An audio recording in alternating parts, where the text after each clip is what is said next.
आज हमारे साथ उपस्थित हैं महमूदाबाद के चेयरमैन आमिर अराफात। बहुत बड़ी बात कह गए। अब कल जो है एक बड़ा मामला विचित्र रहा।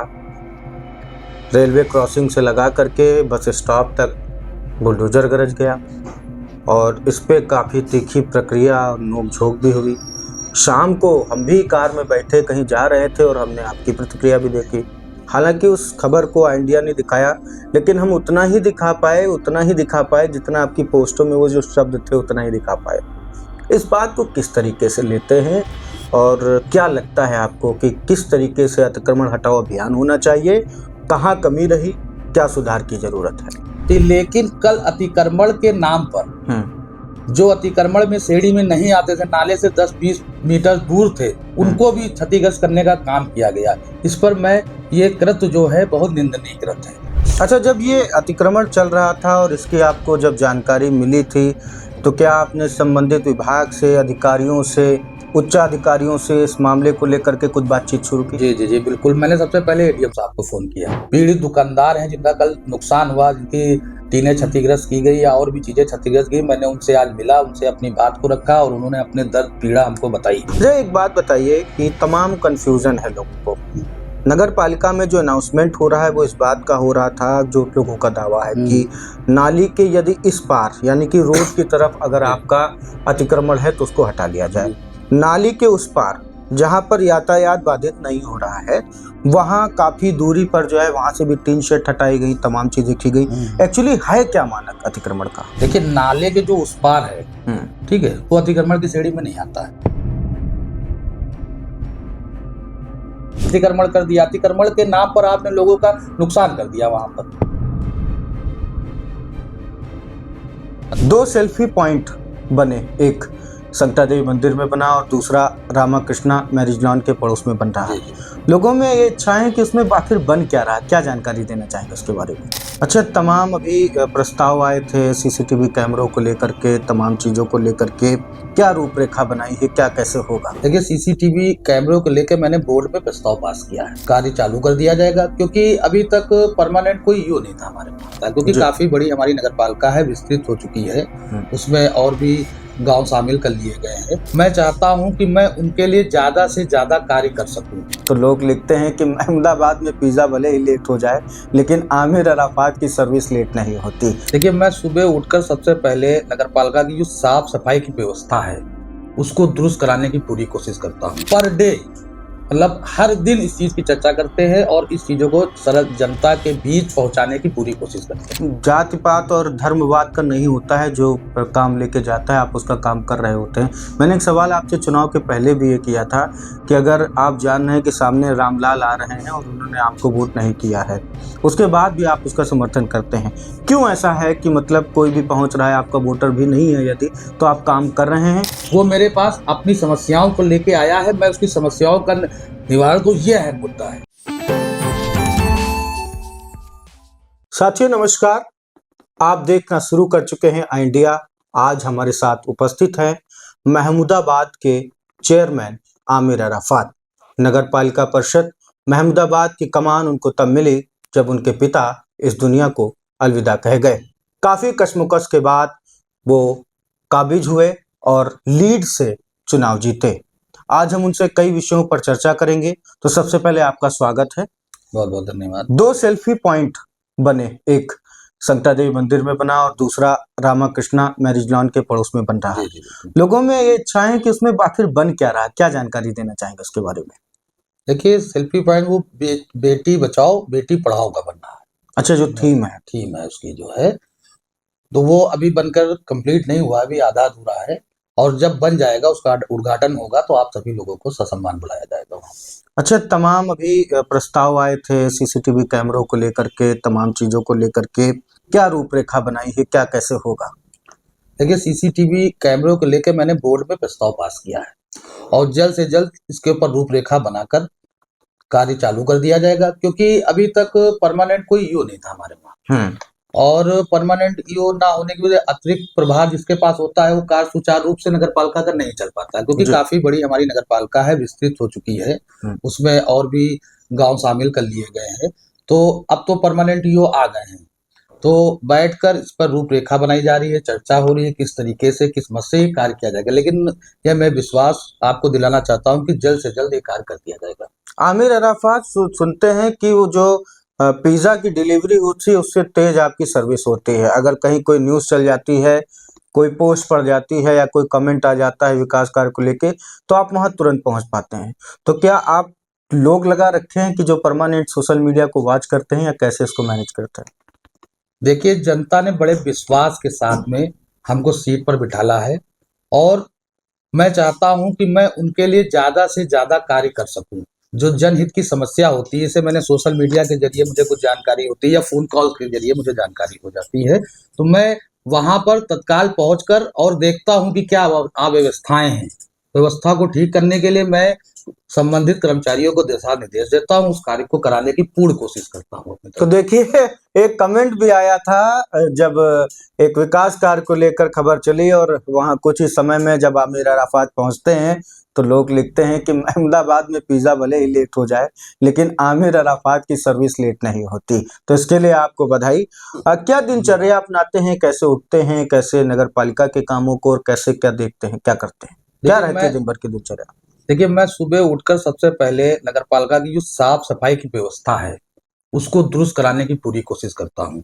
और जहाँ मुझे कई फ़ोन कॉल्स के माध्यम या सोशल मीडिया के माध्यम से पता होता है कि यहाँ गंदगी ज़्यादा व्याप्त है या और भी जो समस्याएँ हैं, रोड इंटरलॉकिंग, नाली पानी की, तो मैं उसको रीड करके सुबह ही जाता हूँ, देखता हूँ कि कहाँ यहाँ पर क्या किया जा सकता है जिससे जनता को परेशानी ना हो।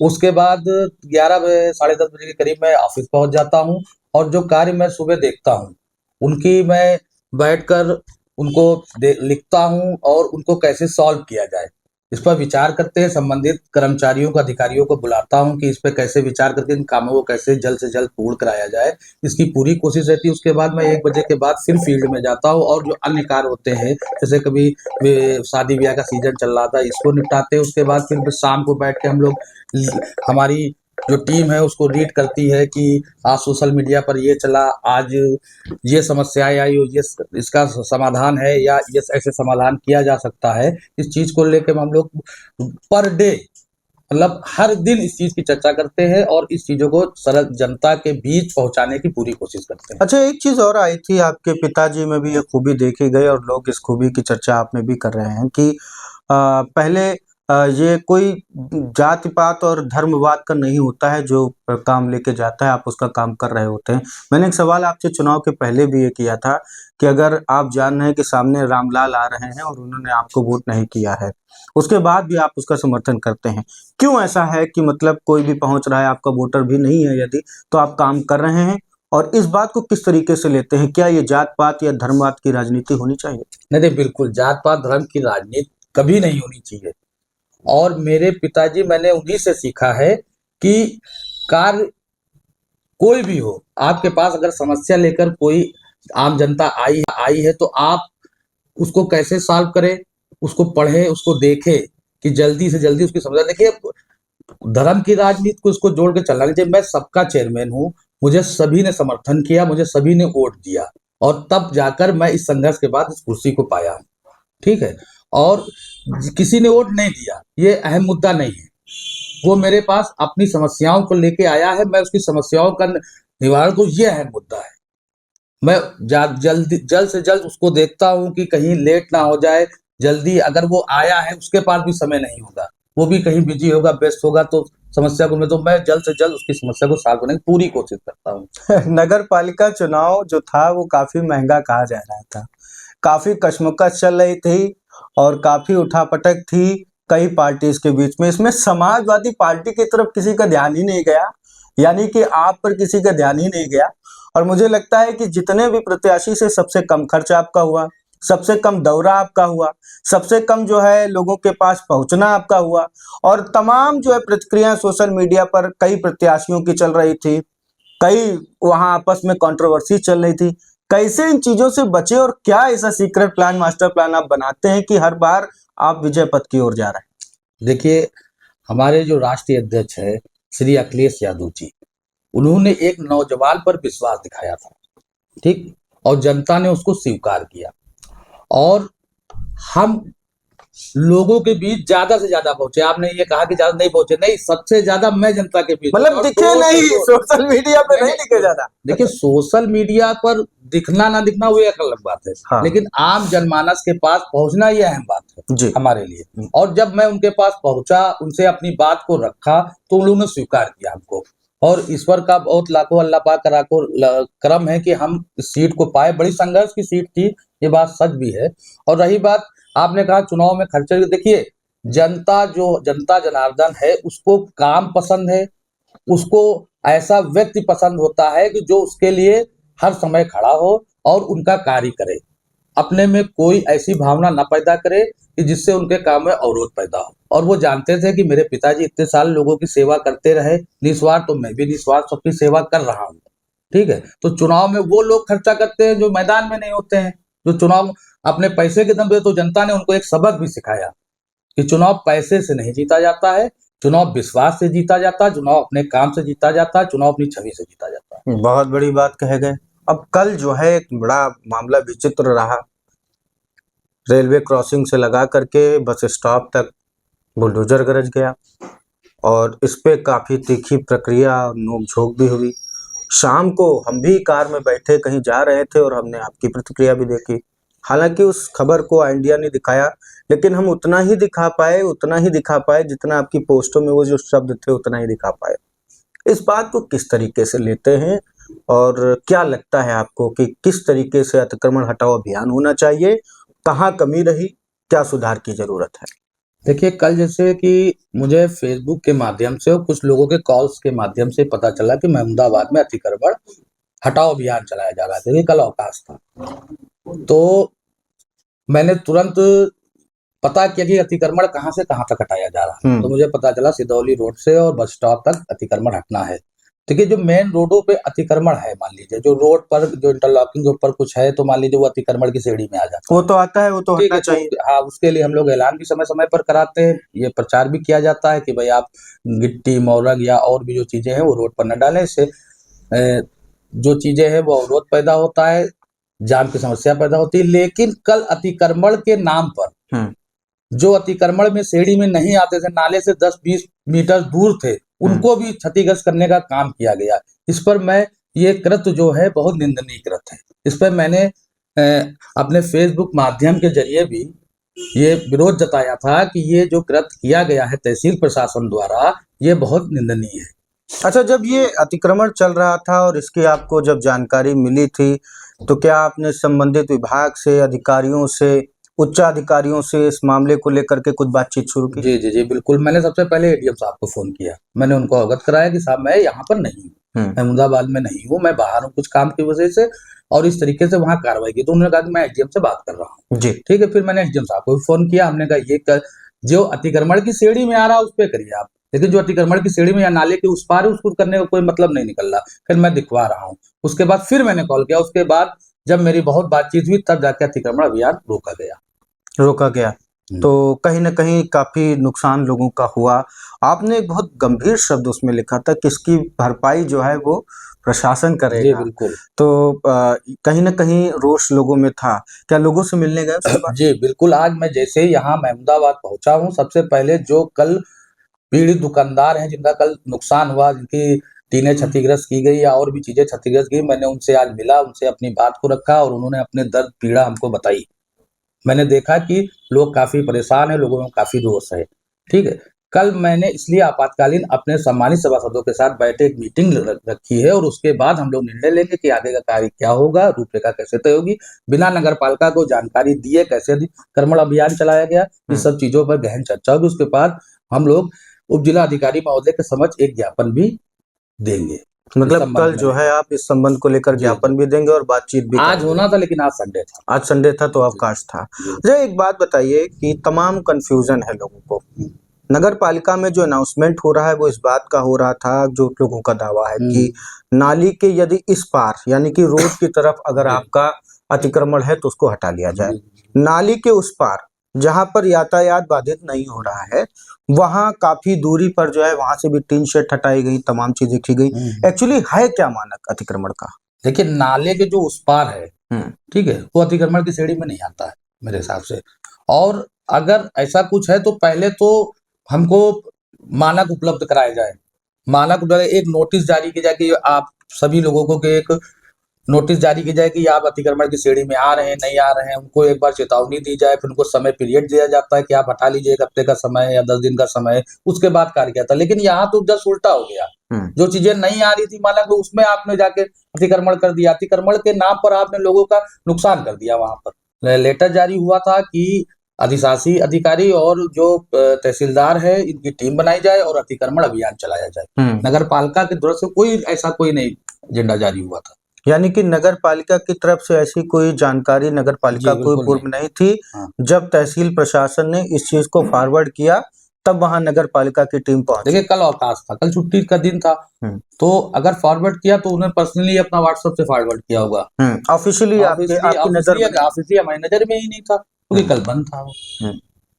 तो एक बात और मैं आपसे पूछना चाहूंगा कि कैसा महमूदाबाद में अभी महमूदाबाद को और क्या नई सौगातें मिलने वाली हैं, क्या कुछ मिलने वाला है? क्योंकि अतिक्रमण का मुद्दा अति महत्वपूर्ण था, तो बीच में लाना जरूरी था। और ये पत्रकारों की चतुराई होती है कि पहले सवाल पूछ लो और फिर जो मेन पॉइंट है, जो मतलब इस समय जिस पर चर्चा चल रही है, उसको पूछना। तो अब मैं आता हूँ फिर पॉडकास्ट की उसी सीरीज में कि क्या कुछ नया देखेगा महमूदाबाद, क्या कुछ मास्टर प्लान चल रहा है अभी आने वाले समय में महमूदाबाद के लिए?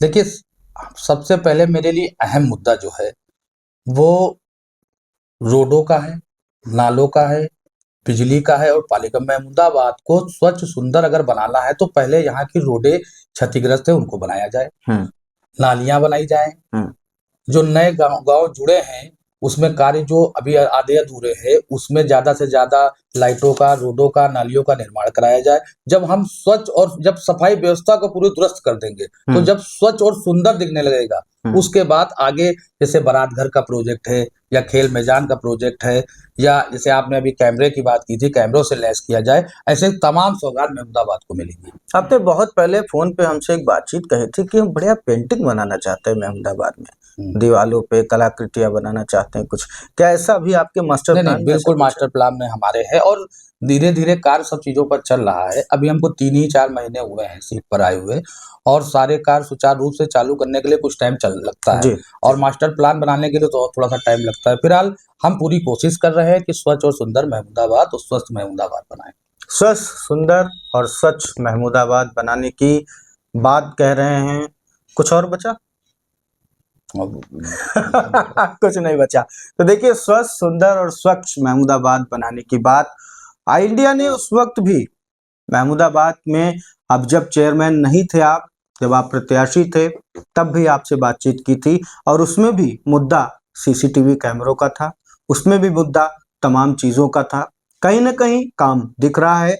इंडिया की तरफ से भी आपको धन्यवाद इसलिए क्योंकि जो भी खबरें हमारे इस मंच ने, हमारे इस चैनल ने उठाने का काम किया आपके माध्यम से, वो सारी चीजें हुई। वो बात अलग है, उसका श्रेय चैनल को जा रहा या आपको जा रहा, लेकिन कहीं ना कहीं लोगों का भला, लोगों का काम विकास की ओर हो रहा है और लोग खुश हैं। तो फिलहाल अब देखना होगा कि आगे जो अतिक्रमण वाली सीरीज है, कल ज्ञापन की बात कही गई है, चर्चा परिचर्चा की बात कही गई है, तमाम जो मास्टर प्लान्स की बात है, कहीं ना कहीं जो बोर्ड बैठक हुई है, उसमें कई महत्वपूर्ण बिंदुओं पर जो प्रस्ताव हैं वो भी पारित हो गए हैं, वो भी पास हो गए हैं। तो तमाम चीजों के साथ में हम आपसे फिर मिलेंगे, और हमको आशा करते हैं और नहीं विश्वास भी है कि आपको शुभकामनाएं। अभी आपका जो आगे का कार्यकाल है वो बेहतर से और बेहतरीन हो।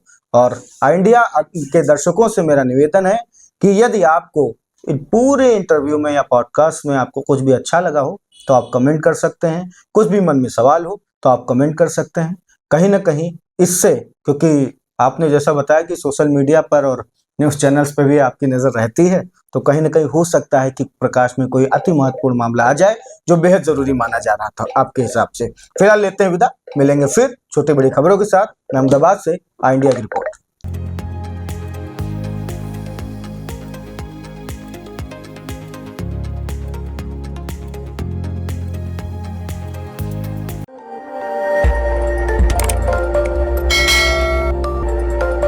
खबर आपकी, नजर हमारी। देखते रहिए इंडिया।